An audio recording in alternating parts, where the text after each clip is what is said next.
Today we will see gear shaping.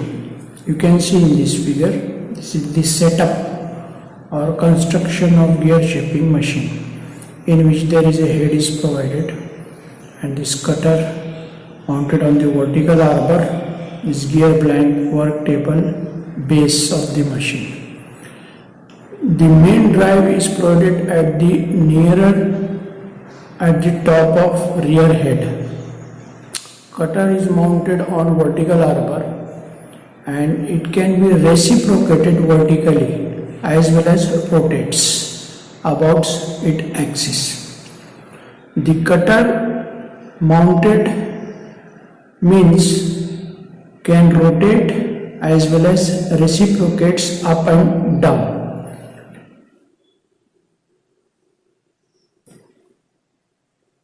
In addition to reciprocating motion, the cutter and gear blank both are rotated slowly.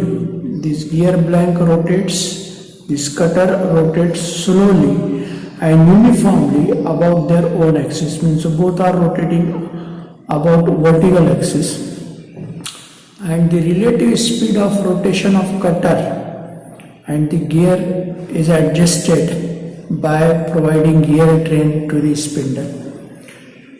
Then this blank is fed to the vertical rotating cutter, and this cutter moves up and down during the reciprocation.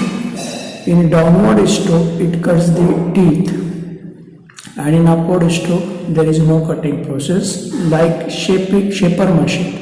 That's why it is called as gear shaping. In this process, rack or pinion cutter can be used to cut any number of teeth on gear blank of same pitch. For different pitch, different cutters are to be used. This method of manufacturing gear using shaping cutter on the machine, you can say it is gear generating process. So there are two types of gear shaping. One is gear shaping using by rack cutter and gear shaping using by pinion cutter. In this figure you can see this is the gear blank and this is the rack cutter. So what happens? This gear blank rotates about vertical axis and this rack moves up and down or reciprocates. So during downward stroke it cuts the teeth, and upward stroke there is no cutting.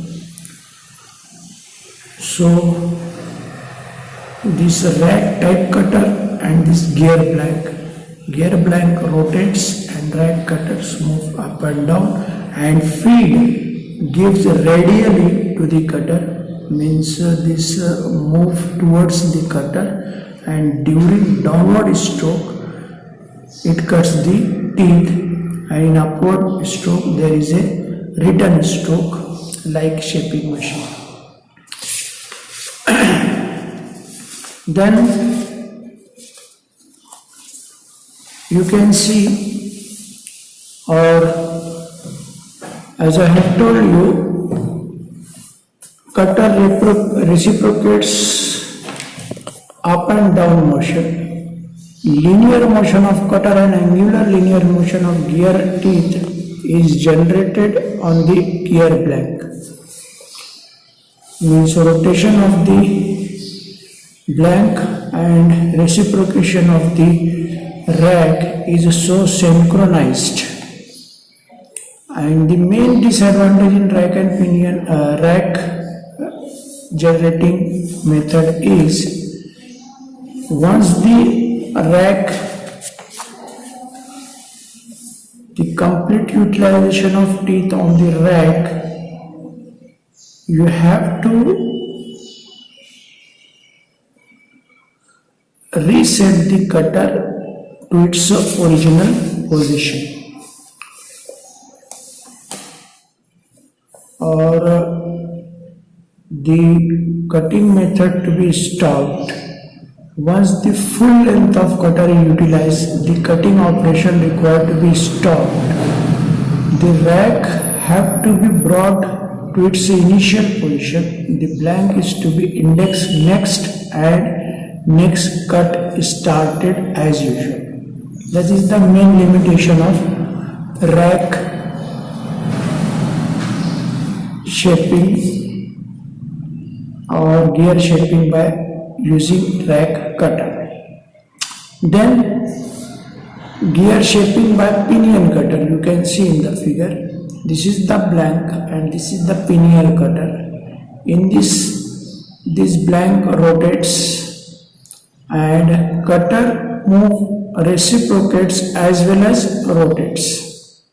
In rack cutter only reciprocation is there, and in pinion type of cutting method, pinion cutter rotates as well as reciprocates. Same process. During downward stroke it cuts the teeth, and in upward stroke there is a return stroke in which cutting will not take place.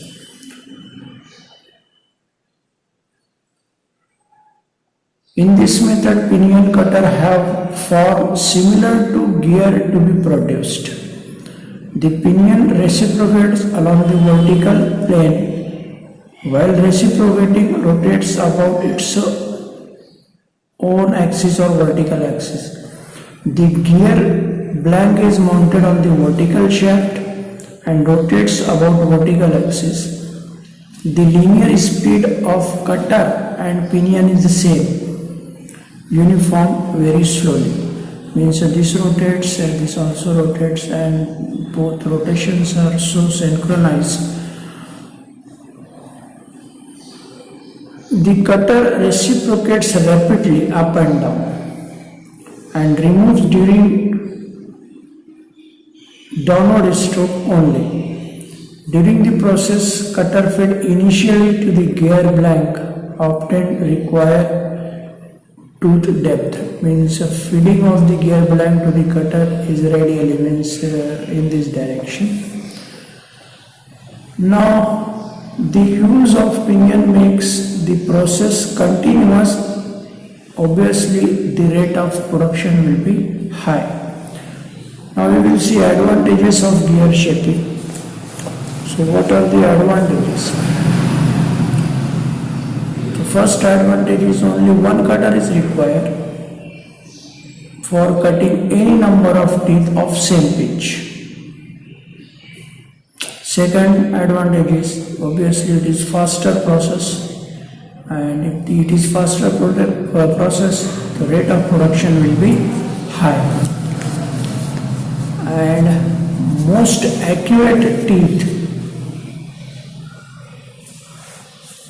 can be generated, or accuracy of the teeth generated by the pinion cutter or rack cutter is high, and internal gears can be produced. In hobbing machines you cannot produce internal gears, but in case of gear generating process you can produce internal gears.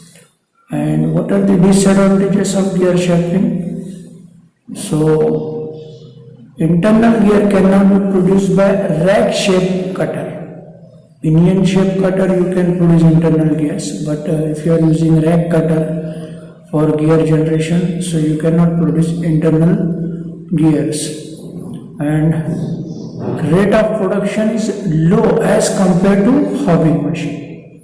Of course rate of production is high, but as compared to hobbing machine, rate of production is low, and worm wheel cannot be produced by this process. This is the main three disadvantages of the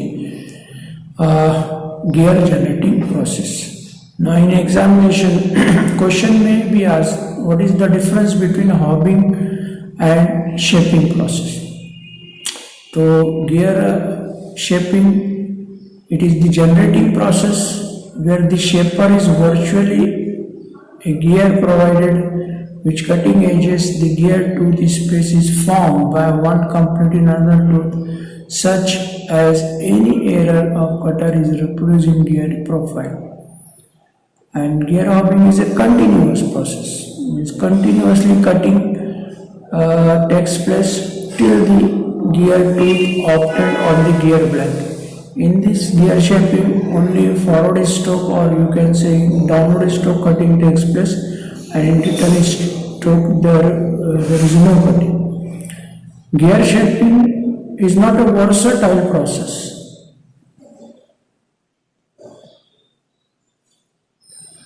And gear hopping is a versatile process. Versatile process, why it is not versatile process? Because you cannot produce helical gears or worm gears, or difficult to produce or generate by gear shaping process. But gear hopping can produce spur gears, helical gears, worm and worm wheels, etc. etc. And in gear shaping, the indexing for the next tooth has to be done, causing some error. When you are doing the indexing of the gear to the cutter, there may be some error occurs, but in case of gear hopping, indexing is continuous, therefore there is no error occurs. And in gear shaping, due to reciprocating action, the cutter only cuts in downward stroke and there is no cutting in return stroke.